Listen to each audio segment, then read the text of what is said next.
continuación, daremos inicio a la tercera conferencia, y la última del día, COVID-19 y seguridad alimentaria en el Perú, a cargo del economista Miguel Ángel Alcántara, profesor de la Facultad de Economía y Planificación de la Universidad Nacional Agraria La Molina. Buenas tardes. Muchas gracias por la invitación al evento. Agradezco a los organizadores del evento. Bueno, los felicito también porque han escogido temas de bastante actualidad. Bueno, vamos a tratar de vencer a las externalidades negativas, justamente hablando del tema. En la mañana terminamos de hablar de ese tema en clase. Hay algunas externalidades negativas ahorita en este momento. Bueno, voy a empezar a compartir mi pantalla con el permiso de ustedes. La inquietud por el tema de los efectos, las consecuencias de la pandemia que estamos padeciendo, se origina evidentemente en primer lugar, estamos hablando de una necesidad básica como es la alimentación. En segundo lugar, es un tema multidimensional que implica que se tenga que abordar distintas aristas. Exige evidentemente también el esfuerzo de varias entidades, de varias instituciones. Por ejemplo, algunos especialistas han acuñado el término comando seguridad alimentaria, etcétera. Y hay algunos avances ciertamente parciales en tratar de resolver digamos, los iniciales impactos negativos que se pueden originar.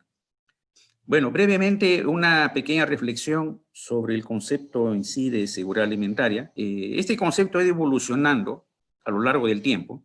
Por ejemplo, en los años 40, 50 del siglo pasado, básicamente se trataba de hacer un uso adecuado de la producción alimentaria excedentaria a nivel mundial, evidentemente, con el fin de poder cubrir los requerimientos evidentemente alimenticios fundamentales.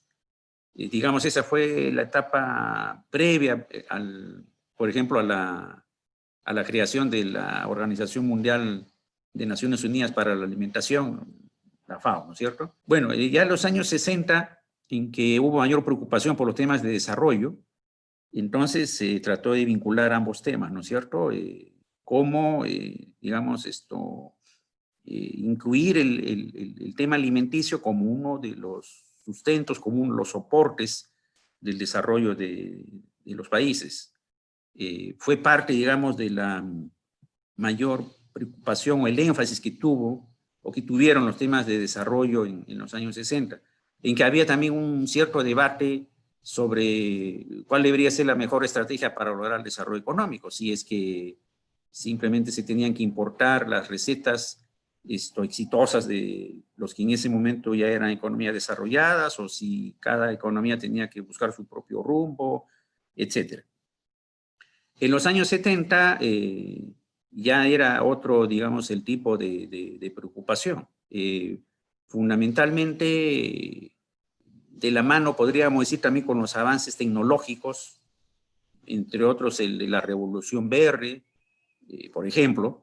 Entonces, de lo que se trataba era de garantizar el suministro oportuno y adecuado de los alimentos, y que asimismo esto no se ve afectado por eventuales, por ejemplo, problemas inflacionarios o crisis, digamos, a nivel internacional que puedan de alguna manera afectar el flujo adecuado de los alimentos.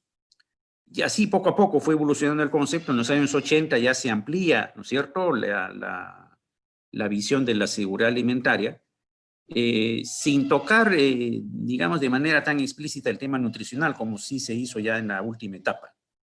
Y ya en los años 90, de ahí para adelante, prácticamente se comienza a hablar de seguridad alimentaria en cierto modo como un derecho. El derecho que tenemos los seres humanos en tener la alimentación adecuada con el fin de lograr esos dos grandes objetivos que se menciona allí: combatir el hambre, ¿no es cierto?, y a su vez eliminar toda forma de malnutrición.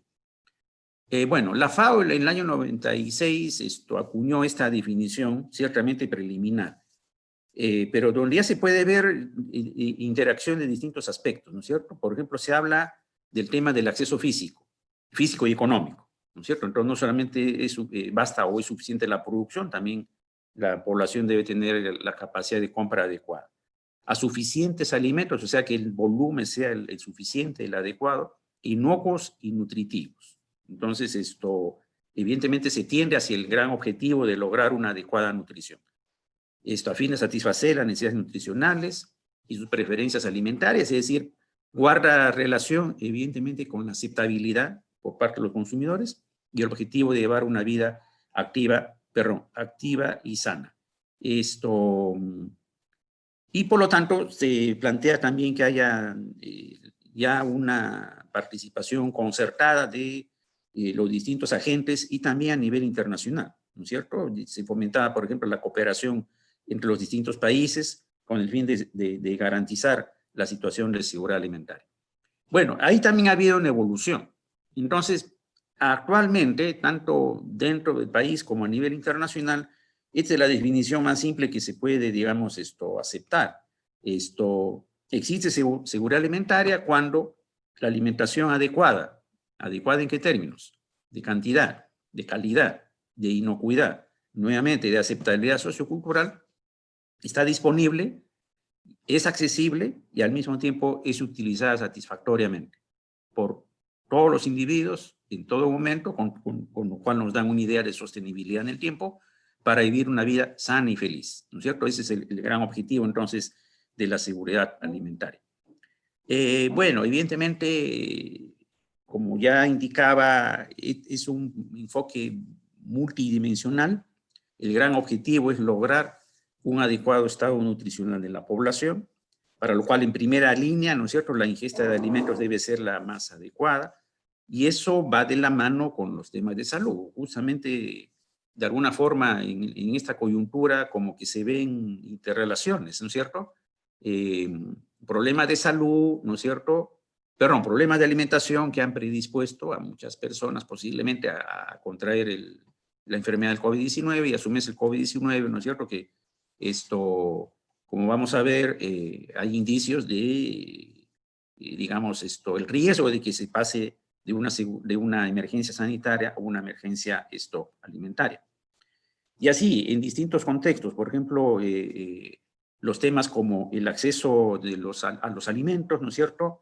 Las prácticas adecuadas de manejo, de cuidado, condiciones de salud, higiene para manejar, manipular adecuadamente los alimentos, evidentemente ya implica comenzar a hablar de políticas, ¿no es cierto?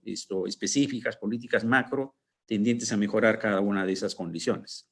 En otro nivel, la producción también que puede, digamos, ser autosuficiente, las distintas formas como se puede en todo caso acceder a cubrir los requerimientos nutricionales, y en la base estarían los activos de todo tipo con los que contarían, ¿no es cierto?, las familias. Hay distintas dimensiones, digamos, en las que se puede abordar el tema de la seguridad alimentaria nacional, nutricional. No voy a abordar todas necesariamente, en todo caso las más relevantes. La dimensión de categorías, que es la más, digamos, empleada, utilizada, la más conocida. También hay una dimensión socioestructural, es decir, los distintos niveles o cortes en los que se puede hacer el análisis. La dimensión de manejo de programas y políticas, que implica utilizar las mismas herramientas, por ejemplo, de los programas sociales, en este caso específicamente aplicados a la seguridad alimentaria, y también la dimensión situacional, que evidentemente implica una suerte de recorrido, ¿no es cierto?, que tendría que seguirse a fin dependiendo de la etapa específicamente, menos vulnerable o más vulnerable, escoger un rumbo de acción determinado. Como digo, el más utilizado, el más conocido es este enfoque de categorías, ¿no es cierto? Creo que ya lo mencionó el profesor Rendón. Ahí están los componentes de la seguridad alimentaria: disponibilidad, que implica la parte productiva, la parte de oferta, el acceso, donde está evidentemente la parte monetaria, la capacidad de compra, la utilización, ¿no es cierto?, el uso adecuado de los alimentos. Evidentemente eso tiene que ser sostenible en el tiempo, ahí viene el concepto de estabilidad, ¿no es cierto? Y en última instancia esto se logra el objetivo de un estado nutricional adecuado. Bueno, ya les comenté que puede haber distintos cortes, cómo se puede hacer el análisis a nivel macro, a nivel meso, a nivel micro.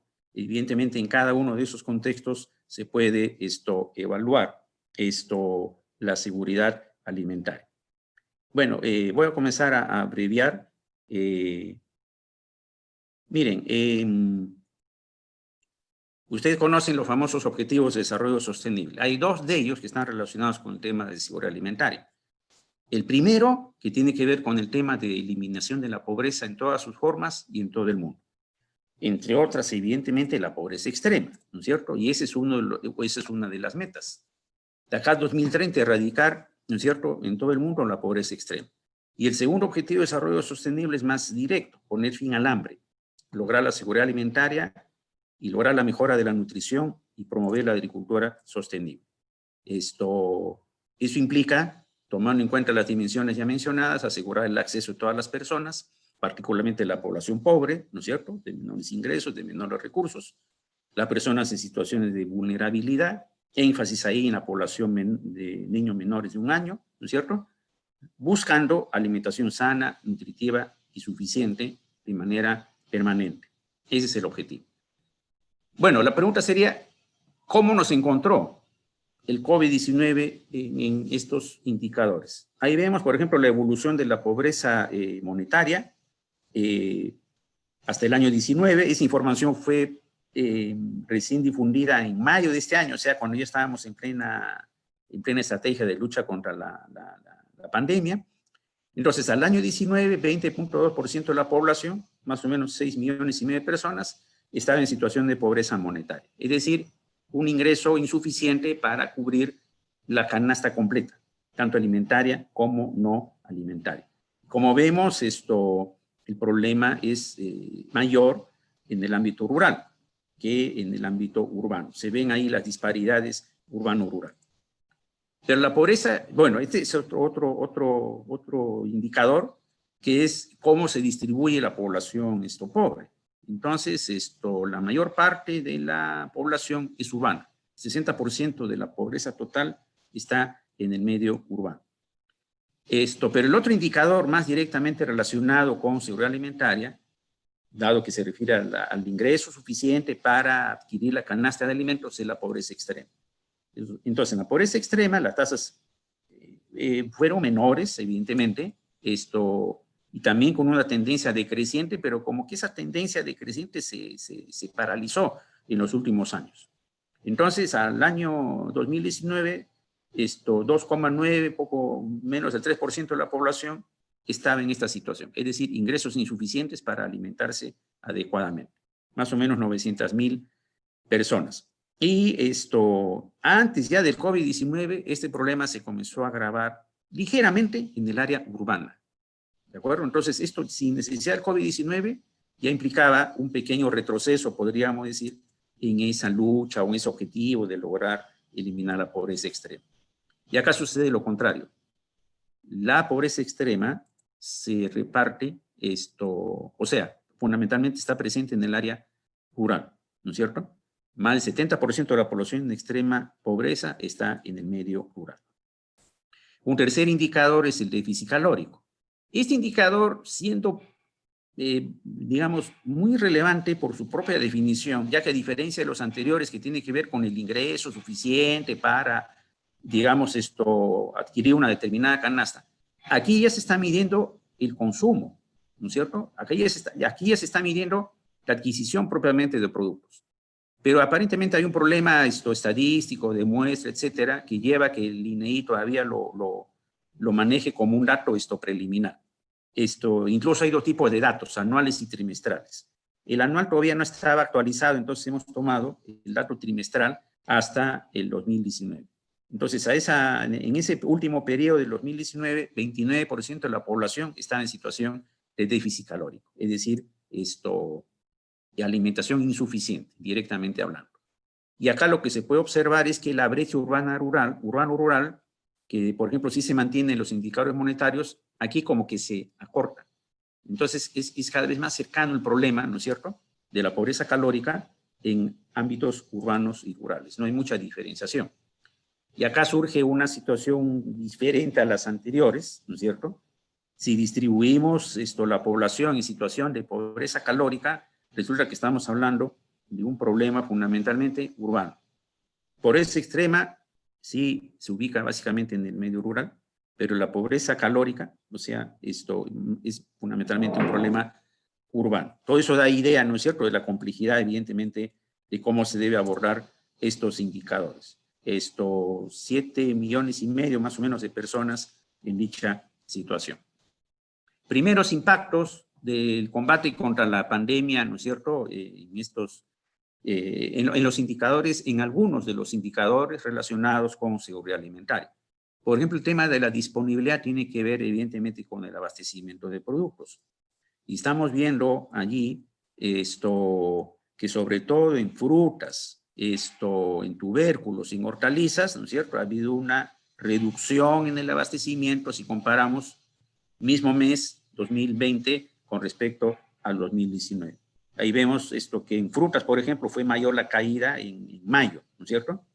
En junio, bueno, se redujo esa caída, pero es notorio que en frutas hubo menor abastecimiento, ¿no es cierto? Igual si juntamos los meses de marzo a julio. Un primer indicador negativo. Y acá, bueno, lo hemos separado por tipos de productos. En tubérculos, bueno, en yuca hubo mayor disminución, también hay disminución en papa, ¿no es cierto? En hortalizas también, ¿no es cierto?, sobre todo en ajo, en zapallo, etcétera. Y como vemos allí, abril y mayo, ¿no es cierto?, en algunos casos son los meses de mayor disminución en el abastecimiento. En frutas, ahí sí, en casi todas las frutas más importantes ha habido reducciones. Nuevamente vemos que mayo ha sido, ¿no es cierto?, el mes más crítico. Y bueno, aunque la información de plátano no está completa, porque justamente hubo problemas también de salubridad en el mercado de frutas, entonces, aún así, ¿no es cierto?, es uno de los indicadores más preocupantes, ¿no es cierto? El otro indicador, los precios en chacra, la tendencia decreciente. Nuevamente, si comparamos, ¿no es cierto?, el mismo periodo del año 20 con respecto al año 19. Y uno de los productos, como se puede ver en julio, que sufrió mayor caída, más del 30%, fue comentado la semana anterior por el viceministro de Política Agraria del Minagri, el tema de la papa. La papa, que como lo mencionó el viceministro, es uno de los productos más demandados y tiene una serie de repercusiones, tuvo mayor caída, ¿no es cierto?, en precios en chacra. Entonces, ¿esto qué significa? Por un lado, ha habido problemas de abastecimiento, es decir, la parte de disponibilidad, la disponibilidad actual. Evidentemente, los menores ingresos de la población va a afectar el acceso. Y acá tenemos el indicador de precios, que implica que se pone en riesgo, ¿no es cierto?, la campaña siguiente. Es decir, puede haber mayores problemas, ¿no es cierto?, de disponibilidad alimentaria en los meses siguientes. Entonces, esa es la preocupación, ¿no es cierto?, que origina este resultado. Y bueno, ya para ir cerrando, el tema que mencionábamos, disminución de ingresos, consecuencia de las medidas contra la pandemia, etcétera. Evidentemente hay una relación entre crecimiento económico y reducción de la pobreza. Y si evidentemente hay una fuerte recesión, eso implicará, ¿no es cierto?, el rebrote, ¿no es cierto?, de la pobreza monetaria. Hay unos cálculos iniciales que hizo el CEPAL. Bueno, para empezar, digamos, el supuesto aquí para las tres cifras es que la recesión sería de 13%. Entre 2 y 13%, bueno, se ha escogido 13%. Pero definitivamente la pobreza extrema va a aumentar. Según CEPAL inicialmente, la pobreza aumentaría hasta 7,6%, lo cual significaría un retroceso, fíjense, de 10 años en la lucha contra la pobreza extrema. Hemos corregido o ajustado la información de CEPAL porque CEPAL está partiendo digamos, de un dato preliminar para hacer la proyección al 2020. Entonces, hicimos un ejercicio bastante simple, aplicar la misma variación porcentual de CEPAL a la información oficial del INEI. Entonces, usando esa misma estimación, solamente en términos porcentuales, obtenemos un 6%. O sea, 6% sería, digamos, la proyección de CEPAL ajustada. Bueno, nosotros hicimos cálculos complementarios. A pesar de la poca información relativamente que hay, bueno, calculamos una elasticidad, pobreza-crecimiento, y aplicándola de nuevo a esa caída de 13% que se estima este año, según nuestros cálculos, bueno, en el mejor de los casos, la pobreza aumentaría hasta 4.1. Quizás es una hipótesis evidentemente algo positiva, mejor dicho, optimista, ¿no es cierto? Pero ahí tenemos los rangos hasta donde aumentaría la pobreza extrema. Es decir, población, ¿no es cierto?, que tendría dificultades de acceder a una alimentación adecuada. Entonces, en números, este volumen de población podría llegar a, digamos, a 1.300.000 o a más de 2 millones, ¿no es cierto?, en el transcurso de este año. Posiblemente, como se diría, quizás lo peor ya pasó. Es muy posible, ¿no es cierto? Y además se han dado, como he sabido, algunas medidas, ¿no es cierto?, para tratar de paliar estos efectos. Quizás no todos han sido debidamente adecuados o efectivos. El Ministerio de Agricultura, por ejemplo, lanzó mercados itinerantes, etcétera. Pero evidentemente lo que se requiere es apoyo más directo, ¿no es cierto?, hacia los agricultores, un poco para compensar esa caída de los precios, ¿no es cierto? Si bien también hay evidencias de que los agricultores aparentemente serían bastante racionales, ¿no es cierto?, en cuanto al consumo alimenticio, pero de todas maneras, la caída de los ingresos pone en riesgo, ¿no es cierto?, el suministro para el siguiente año. Y evidentemente hay que seguir fortaleciendo, tratar de paliar, ¿no es cierto?, la situación en el ámbito urbano. Bueno, básicamente eso es lo que quería compartir esta tarde con ustedes. Creo que incluso terminé un poquito antes de tiempo. Bueno, les agradezco la atención brindada. Agradecemos al economista Miguel Ángel Alcántara por su presentación. Acto seguido, daremos pase al Valery Príncipe, integrante de la agrupación estudiantil ECOS UNAM. Y lo primero que me gustaría comentar en este espacio que me han brindado es agradecer al economista Miguel Alcántara por la exposición, pero sobre todo por la difusión de un tema tan importante como lo es la seguridad alimentaria. Un tema del que lamentablemente muchos estudiantes de pregrado, y me incluyo en este grupo, desconocíamos parcial o totalmente antes de esta conferencia. A lo mucho podíamos intuir que era un tema relacionado a los alimentos por el nombre y quizás a la inocuidad de estos, pero como sabemos ya, la seguridad alimentaria va mucho más allá de esto. Está relacionada al acceso, a la disponibilidad y a la estabilidad de los alimentos a través del tiempo, para que estos estén al alcance de todas las familias y de la sociedad en general. Algunos datos que me han parecido muy importantes y me han llamado mucho la atención son que en el año 2019 el 20% de la población estaba en una situación de pobreza monetaria. Un 2.9% de la población tenía ingresos insuficientes para alimentarse. Y en el último trimestre del año 2019, un 29% de la población tenía un déficit calórico. Esta información me parece muy importante porque además de permitirnos conocer cuál es la realidad que vivimos, nos permite también hacer un análisis para poder determinar los problemas que tenemos, para así saber cuáles son las causas que originan estos problemas y a partir de ahí plantear soluciones. Es en todo este proceso, en especial en el de las soluciones, donde creo que los economistas tienen una función importante. Pues recordemos, la economía tiene como fin máximo alcanzar el bienestar humano y social.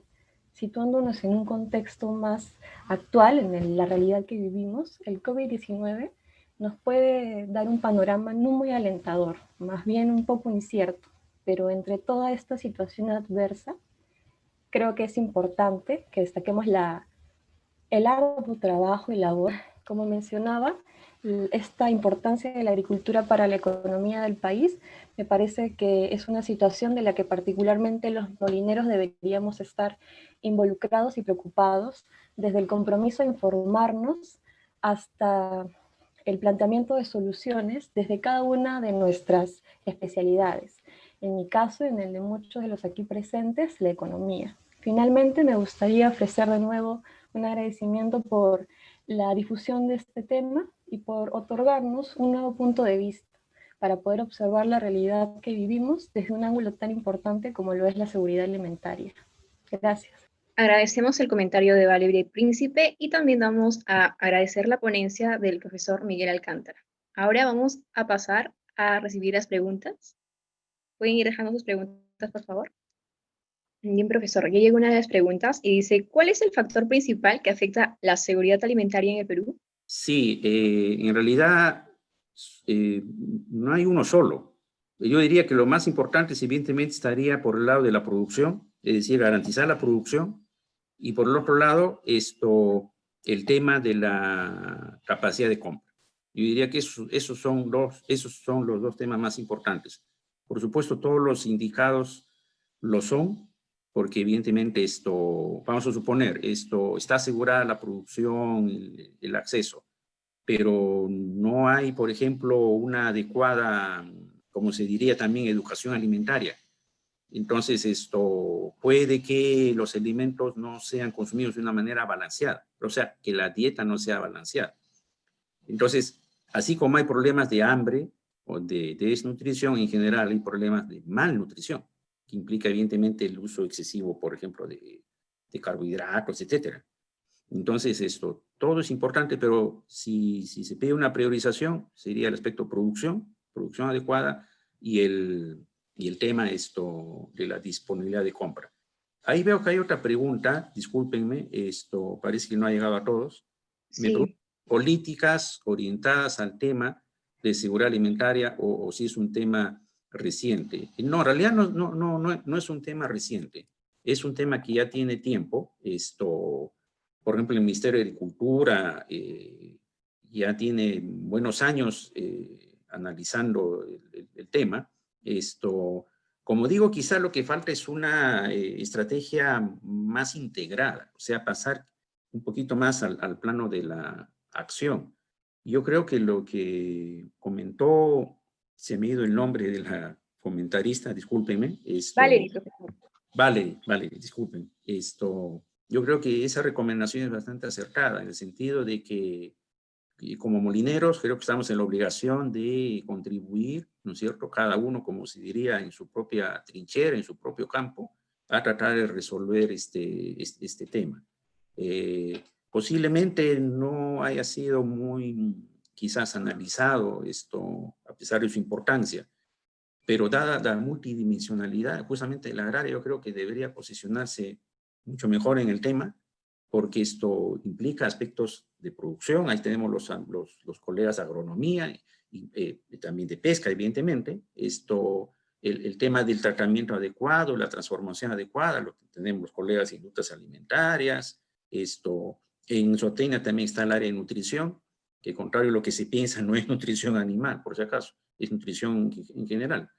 Evidentemente nosotros, ¿no es cierto? El análisis económico. Hay como componentes de gestión, están los colegas del departamento de gestión.